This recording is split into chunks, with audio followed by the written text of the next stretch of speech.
Viewers আসসালামু আলাইকুম, welcome back to my channel Mukta's kitchen. আজকে আপনাদেরকে তৈরি করে দেখাবো খুবই মজার একটি পিঠা, পাকা কলা দিয়ে তেলের পিঠা বা পোয়া পিঠার রেসিপি। কলা দিয়ে পোয়া পিঠাটা খেতে ভীষণই মজাদার হয়, খুব ফুলকো আর নরম সফট হয়, আর ভিতরটা হয় অনেক জালিদার। আশা করছি বন্ধুরা আমার আজকের এই পোয়া পিঠার রেসিপিটা আপনাদের কাছে ভালো লাগবে। যদি ভালো লাগে তাহলে ভিডিওটি শুরু করার আগে অবশ্যই একটি লাইক দিয়ে শুরু করবেন।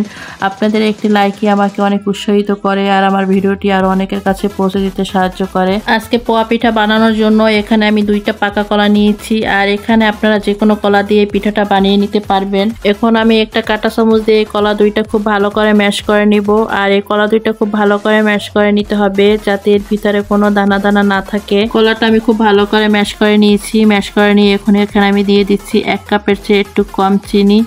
তবে চিনিটা আমি এখানে কমই ব্যবহার করব, কারণ যেহেতু আমি পিঠাটা কলা দিয়ে বানাচ্ছি সেই জন্য এখানে মিষ্টিটা কম দিলেও হবে। তবে মিষ্টিটা আপনাদের মতো কমই বাড়িয়ে দিতে পারেন। এখন আমি চিনিটা দিয়ে কলার সাথে ভালো করে মিশিয়ে নিচ্ছি। এখন দিয়ে দিচ্ছি এর ভিতর আমি 1 কাপ সুজি, আর এখন দিচ্ছি 1 কাপ ময়দা। তবে এখানে আপনার ময়দার পরিবর্তে আটাটাও ব্যবহার করতে পারবেন। এখন দিচ্ছি এর ভিতরে আমি 1 কাপ গুঁড়ো দুধ। আপনার ইচ্ছা করলে এখানে লিকুইড দুধটাও ব্যবহার করতে পারবেন। এই গুঁড়ো দুধটা দেবার কারণেই কিন্তু এই পিঠাটা খেতে বেশি টেস্টি হয়।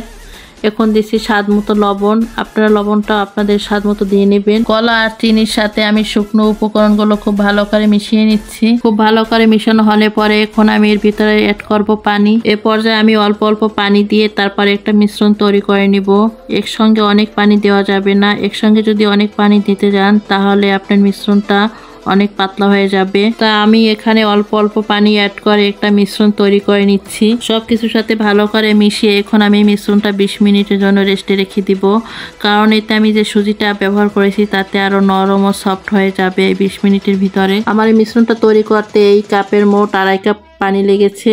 আমি যে কাপ মেপে ময়দার সুজিটা নিয়েছি সেই কাপ মেপেই আমি মিশ্রণটা তৈরি করেছি। 20 মিনিট পরে আমি ফিরে আসলাম। 20 মিনিটের ভিতরে আমার খুব সুন্দর পারফেক্ট একটা মিশ্রণ তৈরি হয়ে গেছে পিঠা বানানোর জন্য। আমি এই মিশ্রণটার ভিতরে কিছু গোটা জিরা দিয়েছি, আর এই গোটা জিরাটা দিলে পিঠাটা থেকে সুন্দর একটা ফ্লেভার আসবে, আর পিঠাটা যখন আপনারা খাবেন তখন দাঁতের নিচে যখন জিরাটা পড়বে তখন সুন্দর একটা ফ্লেভার আসবে, আর খেতেও খুব ভালো লাগবে। আপনারা একটু লক্ষ্য করলে বুঝতে পারবেন মিশ্রণটা যখন কাছ থেকে ছাড়ছেন মিশ্রণটা মিশে যাচ্ছে।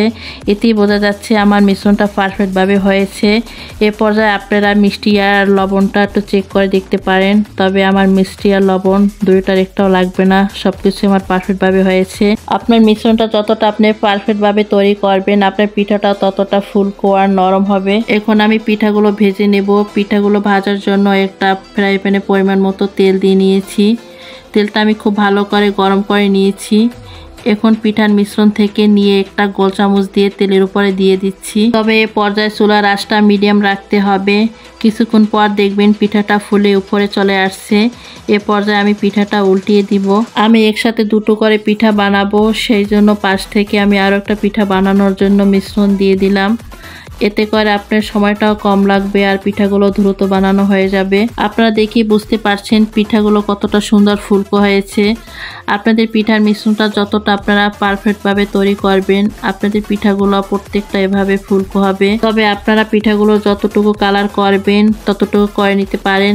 আমি এর থেকে বেশি কালার করে নেব না, আমি এভাবে ভেজে নেব। তো আমার একটা পিঠা হয়ে গেছে, আমি পিঠাটা তেল থেকে তুলে নিচ্ছি। আর আপনারা দেখতেই পাচ্ছেন পিঠাটা কতটা সুন্দর ফুলকো হয়েছে। আমি বাকি পিঠাগুলো সেম কালার করে আর ফুলকো করে ভেজে নেব। পিঠাগুলো অনেক নরম ও ফুলকো হয়েছে। আমি আপনাদেরকে একটা পিঠা ছিঁড়ে দেখাচ্ছি। পিঠার ভিতরটাও কতটা সুন্দর ও নরম সফট হয়েছে সেটা আপনারা দেখেই বুঝতে পারছেন।